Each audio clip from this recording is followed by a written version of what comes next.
Hello, listeners, and welcome to the Sailing the East podcast. I'm Bela Musitz. And I'm Mike Wasserman. This is our podcast about sailing the east coast of the United States. In some episodes, we will focus on passages and destinations. In other episodes, we will talk about boats, equipment, and techniques. And when we come across an interesting individual, we'll try to get them to be a guest on the show. Now, what makes this podcast a little bit unusual is that only one of us sails. And that would be me, Bela. I've been sailing for over 30 years, not across oceans, but on lakes and coastal cruising on the east coast of the United States. And I, Mike, know very little about sailing. I don't even know the difference between a rope and a line, quite frankly. So I'll ask most of the questions, and Bela will give most of the answers. Now, speaking of knowing little about sailing, Bela, I know you just replaced the house batteries on the boat. How about you tell me a little bit about that process and give me some insights into the decisions you made and the challenges you faced? Yeah, happy to, Mike. So this episode is going to be a little bit more technical than our typical episodes. But if you recall, we purchased Paradox, a Hunter 45 deck salon, back in the fall of 2020. And when we had the survey done, they indicated that the house batteries had about 50% of their capacity remaining. So I think we discussed this in an earlier podcast, but there are two sets of batteries on a typical sailboat. There's house batteries that run everything on the boat, the lights, the navigation equipment, etc. And they run everything except for starting the engine.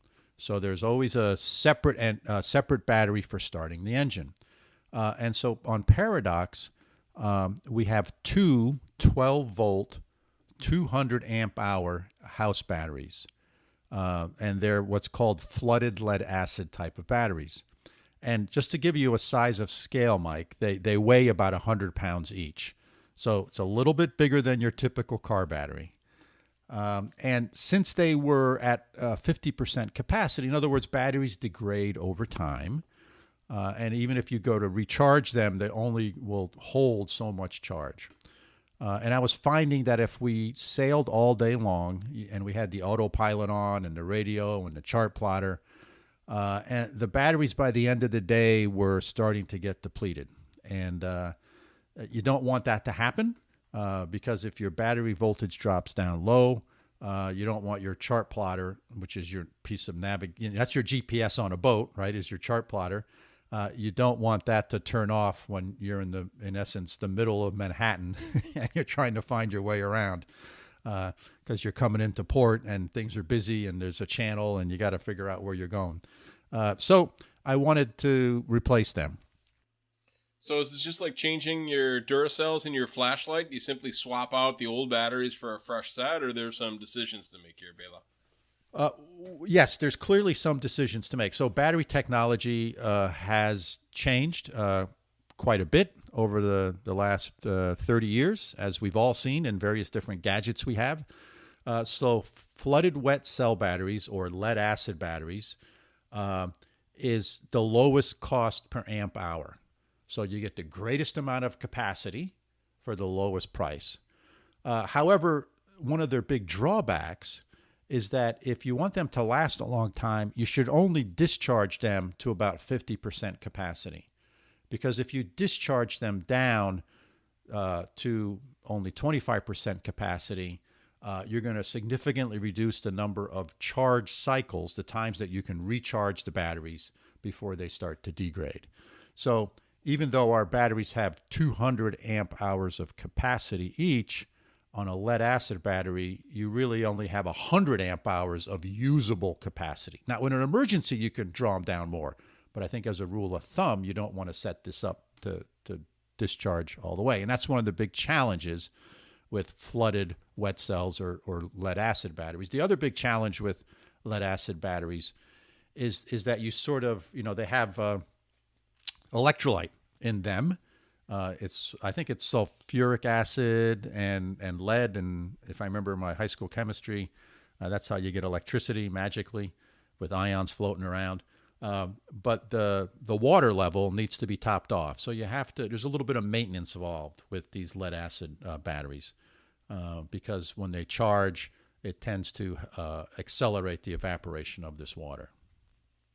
So there are other options besides for lead acid. Oh, there sure are, Mike. Life is never simple. There are something called gel batteries, which are fundamentally still lead acid batteries, but they're not in water. So they don't have the maintenance problem with them. So most of the sealed batteries you have on a car, etc., those tend to be gel-type batteries. So they require a little less maintenance, but they still have that capacity issue. Even if they're rated at 200 amps, you don't want to drop them down below 50% charge because it will impact their life. So some of the new type of batteries around, just like in our gadgets, are these lithium batteries. There's various different formulations of lithium. One of the great things about lithium batteries is you can discharge them almost down to zero. So if you have a 200 amp hour lithium battery, you have 200 amp hours of capacity there, and it doesn't impact their life.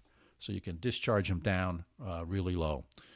And they also can be charged very quickly. So lead acid batteries, you can only charge them at a certain rate, because if you try to charge them faster, they actually what's called boil, and you'll really degrade their performance. But with lithium-ion batteries, you can charge them really rapidly. So there's lithium-ion is really nice, zero maintenance, a lot of capacity, usable capacity, and they can be charged rapidly. The big drawback to lithium-ion is a 200 amp hour lead acid battery.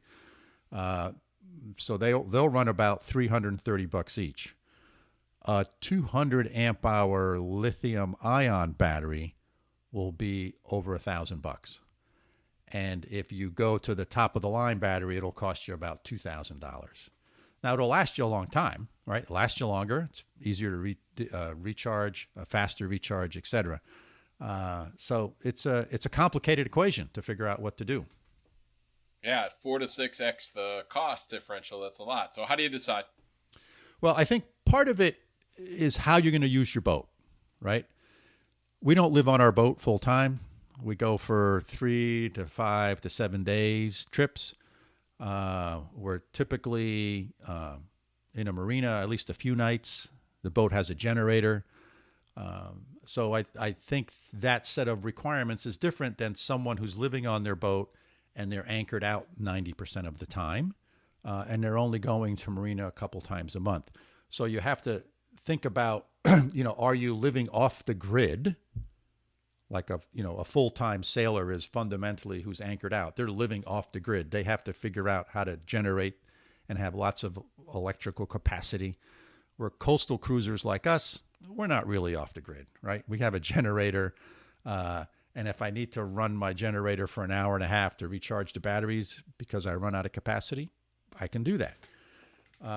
The batteries that I had on the boat were lead acid batteries, and they're 6 years old, and they're down to 50% capacity. And lithium-ion, they say, last about 10 years. But I also know 10 years from now, the technology will change and there'll be some new formulation of something that'll be good. And the other challenge is, given the setup on my boat, if I switch to lithium-ion batteries, I also need a new battery charger because again, lithium-ion batteries charge slightly differently than lead-acid batteries. So I need to buy a new battery charger, and that adds $600 to $1,000 to the price tag. So mainly based on how I use the boat and economics, I'm sticking with lead-acid batteries. So that's what we decided to do, and I basically bought 2 lead-acid batteries that are take the old ones out and replace them with identical new lead-acid batteries. So do you order these online, or do you go to a shop, or how does that work? You can do either, but I've come to really like a place called Defender Marine in Connecticut. It's a big mail order place, and I have found that they consistently have very good prices on all sorts of things, and what's nice about Defender is it's actually sort of on the way to the marina for us. So, if I'm buying 100-pound batteries and I'm buying two of them, that's 200 pounds. So that's going to be shipped on a truck. The UPS guy's not bringing that and delivering it. So the nice thing about Defender is I can stop there on my way to the boat, and we just picked them up, just like I think back in episode 34 when I talked about the anchor chain. We went there and picked it up as well. So that works out well for me, and I've bought a lot of things from Defender, and I can highly recommend them.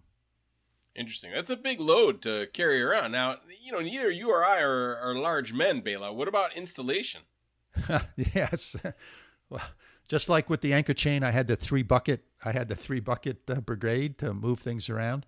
So when I got the Defender, the folks at Defender helped me load the batteries into the back of my SUV.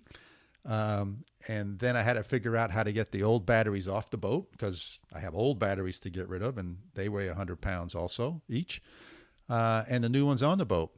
And, the batteries reside under the floor in the main cabin of the boat.